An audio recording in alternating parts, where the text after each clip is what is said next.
I have a feeling the crowd is about to go wild. SpaceX. Back at home, we all have a lot of work to do, but from here, Earth sure looks like a perfect world. Commander Jared Isaacman now emerging Copy from... with you, Attack Makers 1, watching from the nose cone.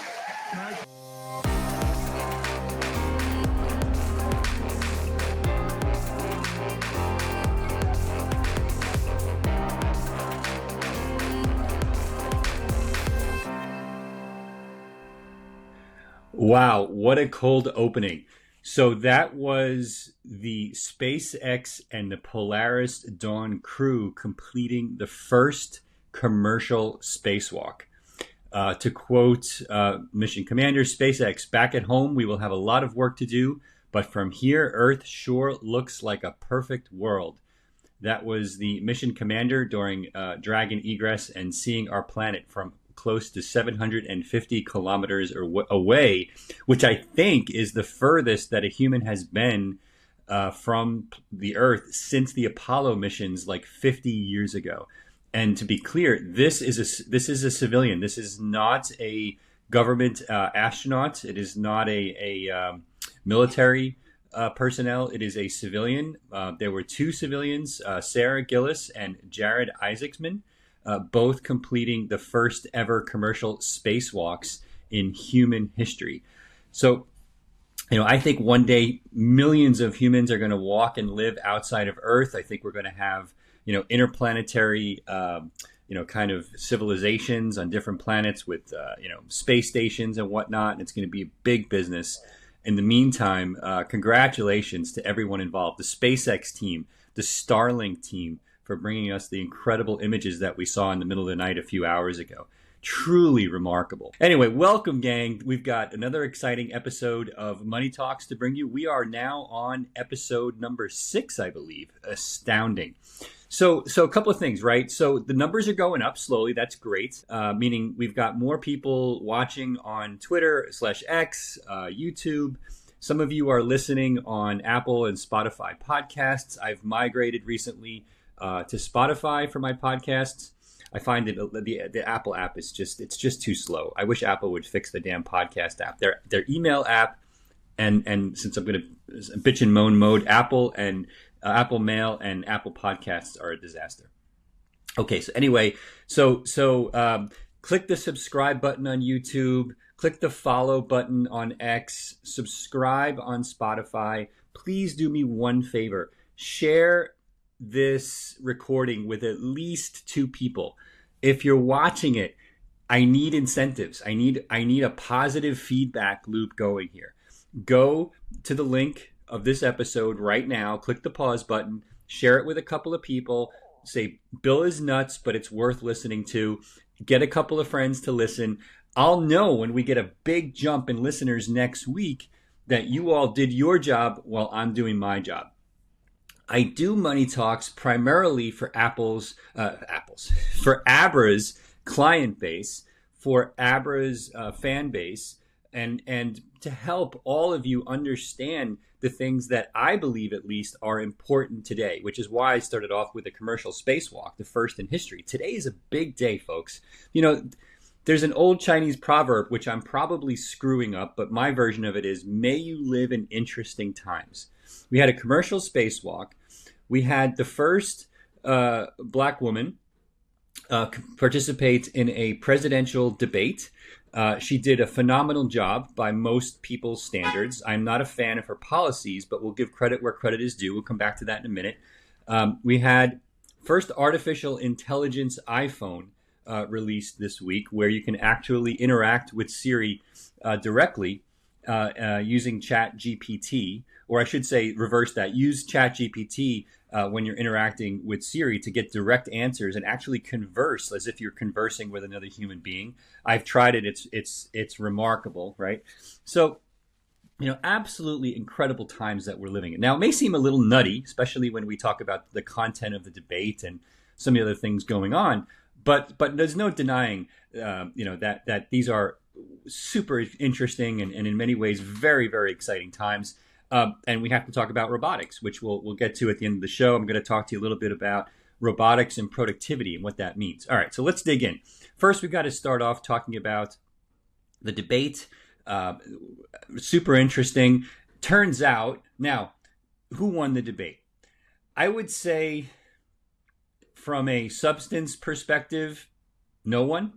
I would say from a kind of fit and finish perspective, probably Vice President Harris won. In terms of retorts and actual, I wouldn't say substance, but at the end of the day, I still believe that President Trump had better ideas. Neither of them addressed the debt. Neither of them addressed deficit spending. Neither of them addressed free speech issues, nor did they address bloated government, right? So in that regard, the American people lost. I actually think ABC is a disaster, right? So while I think that Vice President Harris clearly won the debate on polish and presentation style, she did not answer the question. The very first question was, are Americans better off today than they were 4 years ago? And her response was, I come from a middle-class household. Now, I don't know what that has to do with whether or not you're better off 4 years ago, but it sounded nice when she said it. It also turns out that the ABC moderator was a sorority sister of Kamala Harris's, and actually I've seen a video of her bragging about the fact that she was a sorority sister of hers. Absolutely astounding. I don't know how this could possibly happen, and you can see that just do a Google search for presidential debate sorority sister, and you'll find the video. Truly astounding. But in any case, I hope they do another debate, preferably on Fox. I can't imagine the Trump campaign agreeing to do a campaign on a debate during the campaign on another liberal biased network. But I hope they do another one. The fact checking, and I'm using air quotes here, fact checking that ABC did, which they're not supposed to do during a debate. They're supposed to let people debate, which is what CNN did. As a matter of fact, CNN went off. One of the CNN hosts absolutely hammered ABC News for its biased presidential debate moderation.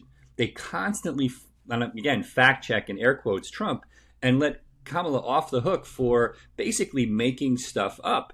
And there's I counted probably 6 really important things that they fact check him on that actually were wrong. So it's one thing to fact check someone. It's another thing to be wrong when you're doing it, which actually acts as almost a surrogate for the other side during the debate. Your job as a moderator is to ask questions, facilitate a back and forth dialogue, make sure things stay on track time-wise, and then get the hell out of the way. You're not supposed to be news. If you're news as a moderator, you have failed in your job. Okay? So kudos to Harris. Okay, President Trump. Disaster ABC. I hope we get to see another one with more substance. I want to hear about deficits. I want to hear about debt. I want to hear about bloated government. And I want to hear about free speech. I'd also love to hear about crypto, but I might be pushing my luck on that one, especially if I want to hear about a longer talk about technology, okay? Because I think it would be more difficult for the moderators to ask coherent questions on technology, okay? So speaking of technology, so we probably won't have an episode of Money Talks next week. I'm not sure yet. I'm going to be in Singapore starting Monday. There are literally dozens of events going on. Next week is a big deal in Singapore. Every year, Formula One happens. Temasek, which is the sovereign wealth fund of the government of Singapore, hosts a whole bunch of events. And of course, crypto won't be outdone by anyone. And so there are 2 huge events happening next week. The first is Token 2049. The second is Solana Breakpoint. I suspect Token 2049 will probably be 25 to 35,000 people. I don't know about Breakpoint. I think I've heard 5,000 people, which for a developer ecosystem kind of event is astounding. If that's true, it might even be more. I'm not sure. Oh, and then next weekend, Balaji Srinivasan is hosting his network state event. I'll be attending all 3. I'm super excited. I'm speaking at Token 2049 We do have 2 announcements planned for next week. I can't give any details away, but both are super exciting. One is I think well, both are actually really big. So I'm going to leave it at that, and I'll try to make a couple of recordings, and maybe we can get the team here to put together a quick update for you on some of my thoughts. But certainly afterwards, I'll come back and do a more detailed show for you and give you my breakdown on everything that I've seen during my time in Singapore. All right, a couple of things I'm seeing on the crypto front this week. This is interesting, right? A solo miner. What is a solo Bitcoin miner? So you can buy, right, the equivalent of like a sophisticated PC. These days, it's a pretty big rig, which basically looks like a whole bunch of fans, and look inside has a bunch of CPUs to actually try to mine Bitcoin. Now, the vast majority of Bitcoin mining is done by very, very large mining pools, right? So, for example, Foundry in the US and Antpool, those 2 mining pools alone generate about 50% of the hash rate of Bitcoin mining. And statistically speaking, they should get 50% of the Bitcoin mined over a long period of time, right? However, last week, an individual solo miner actually mined a Bitcoin, and they received 180,000 block reward for doing that, which I'm guessing is way more in Bitcoin than the cost of the miner, and probably the electricity that they were using. So in one block, now the odds of this are actually pretty low, right? That's why this is big news, right? I don't know what the odds are relative to the hash rates, but it's not a rare occurrence that a solo miner finds a block. It's just a very, very low probability event, right? And so, however, because of the production of these small ASICs, which are basically small miners, people who want to mine on their own from home actually have a chance to do that now, right? And so, again, as I said, the mining space is highly concentrated, right? But, as we saw last week, it is possible for an individual solo miner. And congratulations to whoever that was. We obviously don't know because Bitcoin is a pseudonymous network, and so individual miners can more or less stay off the grid. So this idea of Bitcoin mining concentration has been kind of an issue / topic of discussion. I talked about it and wrote about it 10 years ago, right? When Gavin Andresen was the head of the Bitcoin core team.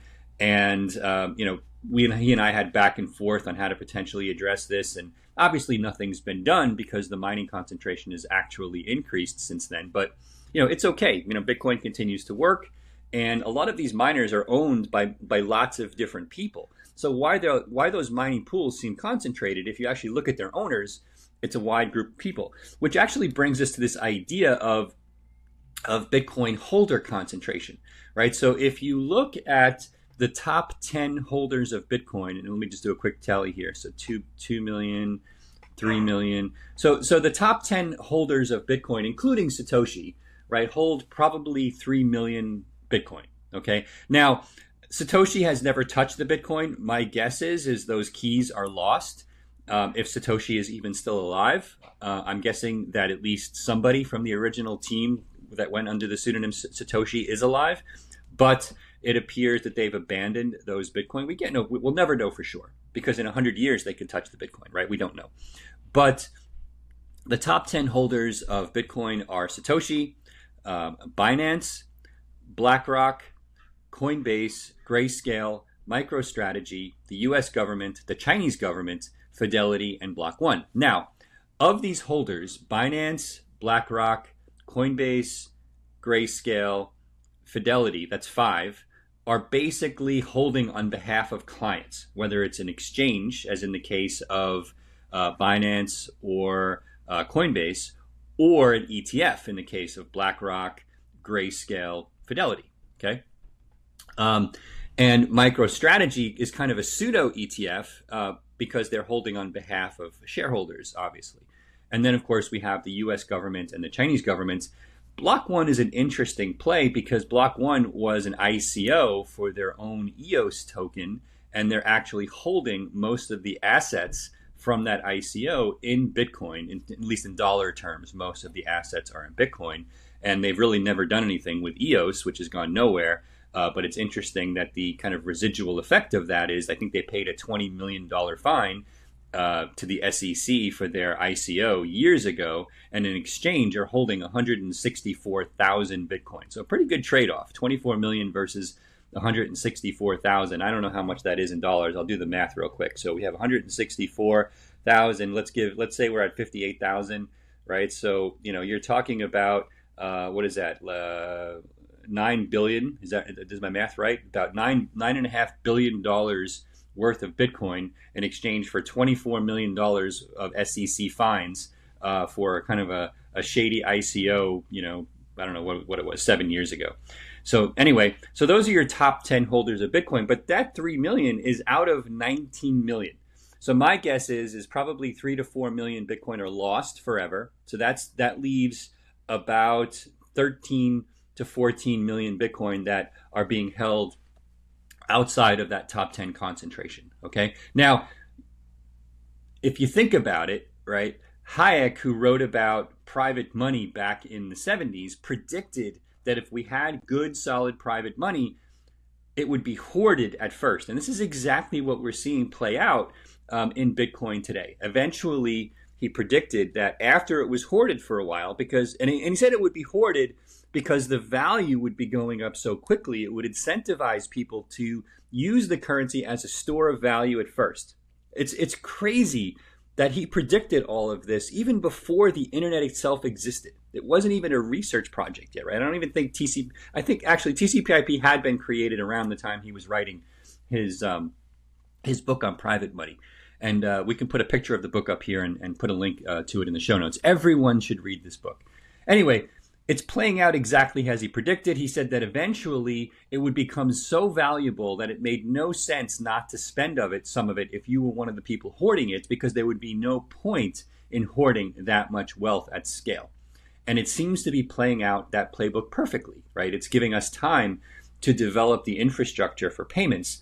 That brings up another interesting topic. I was just reading an article on this new spider chain concept, right? Dan Held, a good friend, wrote a really good blog article, which actually he didn't write it. I take that back. He published an article today that was guest written by the Spider Chain team. Okay, so Spider Chain is a new kind of primitive network for expanding Bitcoin.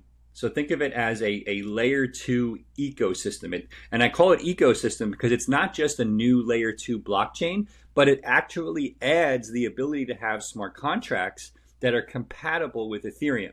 So in theory, you can do Ethereum-like DeFi on Bitcoin without a new token, right? Super interesting. It's super early, right? But the idea is fantastic if it works. So each new Bitcoin block becomes associated with this new multi-sig, let's call it a blob, this multi-sig, which is created between random participants in the spider chain. And once you have this blob, you can actually add things like EVM primitives, which is the Ethereum virtual machine, right? So Dan wrote, a key facet of spider chain primitive is the ability to bring the Ethereum virtual machine software layer to the Bitcoin ecosystem, right?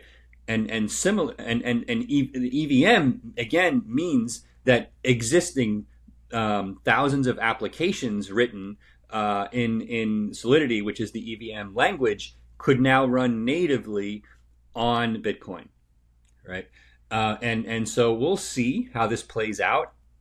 Again, it might be too early. We don't know. We need people to keep kind of testing the waters with this stuff to find out when the time is right. But eventually, someone is going to figure out a way to make Bitcoin super easy and useful to use from a transactional perspective, not just a savings perspective. Again, going back to the Hayek playbook on private money. Okay, so super interesting. Check out Spider Chain. Follow Dan Held on Twitter and search Twitter for Spider Chain. Maybe we'll put a link to the blog from the Held Report in our show notes and on YouTube and on Twitter, and you can go read it for yourself. Okay, so before I get to the end of the tech piece of the show here, I've got a little bit of a shorter show for you today. I want to talk about productivity. All right, so we're in an interesting time right now because our debt is ballooning as a society. Right, we've reached a point where the interest that we're paying on our debt is actually more than what we spend on defense. Think about that for a second. We have the largest defense budget in the world, larger than the next 25 countries combined, and we are spending more on interest on our debt, right, than we are on that defense spending. That is an insane number. Now, why is this happening? Right. So to understand why this is happening, well, obviously we're spending more than we take in, but why are we doing that? Okay, you have to think about GDP growth. A few years ago, my good friend Raoul Paul wrote a fantastic article on this, which we can also link, but I'll give you the highlights, right? He said that long-term GDP growth is basically a function of population growth plus productivity growth. Makes sense, right?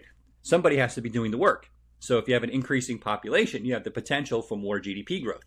If people are dying and there's nobody to do the work, it's very hard to have GDP growth, right? And so if you think about Japan, which was the global phenom in the 80s and 90s, they had population growth, or at least the net effect of population growth in the 60s and 70s, combined with phenomenal productivity growth via their miracle in Six Sigma and factories and everything else they were doing. And if you're not sure what I'm talking about, go watch the movie The Rising Sun from the 90s. So this simple formula of long-term GDP growth equaling population growth plus productivity growth it's a very simple way to think about it, but I think Raul kind of nailed it with that idea, right? So the basic idea is that across the planet, right, wars are fought to either increase the population, right? So think about, conquering India, right? Or to increase resources in order to lower input costs for productivity growth, such as in oil wars, right? Now let's put it in the U.S. terms. U.S. population growth has been falling for decades, right? And it actually is plummeting, right? The lifespan of men in the United States is actually going down, or at least it did during the COVID years. Hopefully it's stabilized since then. I haven't seen the numbers in a while, but it was going down. Some of it was due to suicide. Okay. And productivity growth has been collapsing for 60 years in the United States. Okay. And so what happens when both the population and productivity growth fall at the same time, right? Of course, given the formula that I just gave you, the GDP, or gross domestic product, has to fall if the formula that I gave you is correct, which obviously it is. So how do you resolve the problem of not being able to have growing GDP when you have falling population growth and falling productivity growth? Unfortunately, the solution has been to grow the debt. So as Rowe wrote years ago, in an attempt to offset the fall in GDP growth, debt exploded, right? And again, driven by productivity and demographics.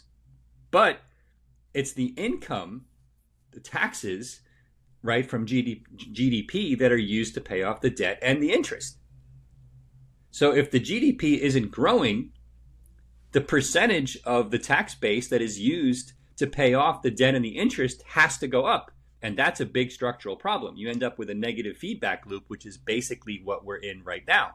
So how do you break this negative feedback loop, right?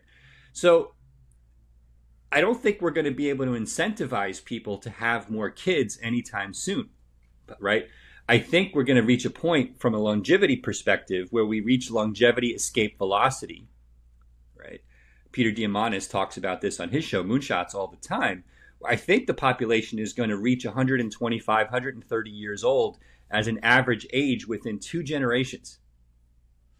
So that means that we're going to be aging even further, right? And we're going to be working much longer. But we're also going to have retirees that are flooding our system. Okay. So now there was a time when productivity could be solved by making government investments, but that time has come and gone because of the negative feedback loop that I just talked about. Corporations are in debt, people are in debt, governments are in debt. Foreign fixed capital investments have been plummeting pretty steadily, again for 30 years. Now there's there's 2 interesting phenomena that could represent the answer here. The first, of course, being artificial intelligence, and the second being robotics. Now, if we just think about robotics in the simplistic of terms, we have the potential to introduce the equivalent of billions of people, right? If we just refer to robots as a replacement for people, it's more than that. But if we think of it in the simplistic of terms, right, you could end up with a productivity boom just based upon robots replacing people, right? And so that alone is interesting. But when you combine that with artificial intelligence, which means that AIs can make decisions faster, right, with less emotion, and in many ways better, at least today already, than many people, soon better than all people, at least if you want to remove the emotional aspect of decision making from the equation, you now have a recipe for massive productivity growth. And that may be our best bet to save this negative feedback loop that the United States and Western economies are in. Certainly it's a bet that China's making, right? If you look at the number of robots that China is producing, it is incredible. ARC recently published a phenomenal article on how they're thinking about humanoid robotics. And Elon Musk said during his Tesla first quarter earnings call, if you've got a sentient humanoid robot that is able to navigate reality and do tasks at request, there is no meaningful limit to the size of the economy. Now, Elon has been known on occasion to speak in hyperbole and to actually, play a little with release dates. But I think he's sharing a vision that I fundamentally believe is going to change everything and is likely to increase productivity and GDP in the West and globally to a level we've never seen. So to put that in simplistic terms, if you think about the wealth of society, right, and the things that we as society have access to compared to 300 years ago, you would not want to live 300 years ago. Disease/famine, right? Technology, electricity, access to running water, sanitary conditions, transportation, the ability to fly in the air, right? So, obviously flying in the air. If you can fly in the water, by the way, let me know. I think that's interesting. But you get my point. Now, what capabilities are humans going to have beyond living to 130, 140, which I do think is coming because of AI and robotics in 100 years, 150 years, and 200 years? If we don't kill ourselves, it's going to be incredible. Absolutely incredible. Okay. I believe with this statement that there is no meaningful limit to the size of the economy. If there's no meaningful limit to the size of the economy, that means the quality of life across the board should go up significantly. The transition is often ugly, as it was when we went from an agricultural economy to an industrial economy, and an industrial economy to a knowledge worker economy. There are haves and have-nots, and at the edge it looks ugly, right? How are we taking care of the people who aren't able to actively participate because they don't have the right education, they're too old, whatever the case may be? We don't know the implications of that because we've never experienced anything like that when it relates to AI and robotics. especially when we're dealing with machines that are potentially smarter eventually. They're not smarter today, but they'll eventually be smarter than we are. Today, they only have the collective knowledge of the information that we've given them, right? The question is, when will they be able to reason and generate new ideas, right, that didn't exist beyond the knowledge that we've given them, right? It seems like they're creating new ideas, but generally what they're doing is they're summarizing information in new ways based on what they've already been given, right? And they have abstract reasoning concepts, right? So breaking this down, if you think about just the number of hours in a day, working age population, right? What you pay an average worker, right?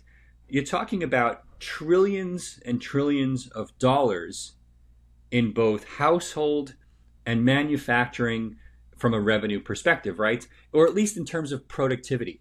Let's break it down, right? So if you have, let's say, 3 billion people replaced by robots working in homes, nursing homes, schools, whatever, okay? And then, of course, you have free time, paid time, and you have to kind of factor all this in. ARC estimated that you're talking about $12 trillion, right, in GDP contribution for household robotics. They did a similar calculation on productivity uplift in manufacturing, and you get another 12 trillion. So you're talking about, over the next several years, between 20 and 30 trillion dollars in productivity improvements from, the use of robotics in both the home as well as in factory environments. And that doesn't include the traditional office-like environments. Who knows what's going to happen there, right? So it's truly remarkable, I think, the potential for productivity gains via the combination of robotics and AI. And as I said, because we've never seen anything like this, we don't really know how this is going to impact our everyday lives. But go read the Invest article. We'll link to it in the show notes as well. It's absolutely fascinating. I think that people are underestimating the long-term impact of robotics and AI on our ability to grow and our ability to increase and improve the quality of lives of everyone, not just the rich people, right? Again, there is precedent for that when we think about going from agricultural societies to industrial and from industrial to knowledge. This is a couple of order of magnitude bigger in terms of the potential for change and increase in quality of life versus transitions. Now, let's not underestimate what happened during the growth of the industrial economy, right? Cars, medicines, war machines. I mean, it was incredible what we created, good and bad, right? This is even bigger. So I don't think I'm speaking in hyperbolic terms here. This is a big deal, okay? So obviously, this is going to be something that we're all going to be talking about and focused on. I also believe that the monetary systems that we use are going to have to completely change in order to realize this vision of AI plus robotics. I think a lot of autonomous agents, which are just running out on the internet, are going to need to be able to execute financial transactions in order to live and run. And I say live in the kind of AI computer sense. And they're going to use crypto and smart contracts to facilitate those transactions. Okay. And that's something that I'm spending a lot of time thinking about and working on for Abra and the future of our industry as well. All right. So that's robotics. Go read the article. As I talked about last week, Apple did announce their iPhone 16s, the 16, the 16 Pro.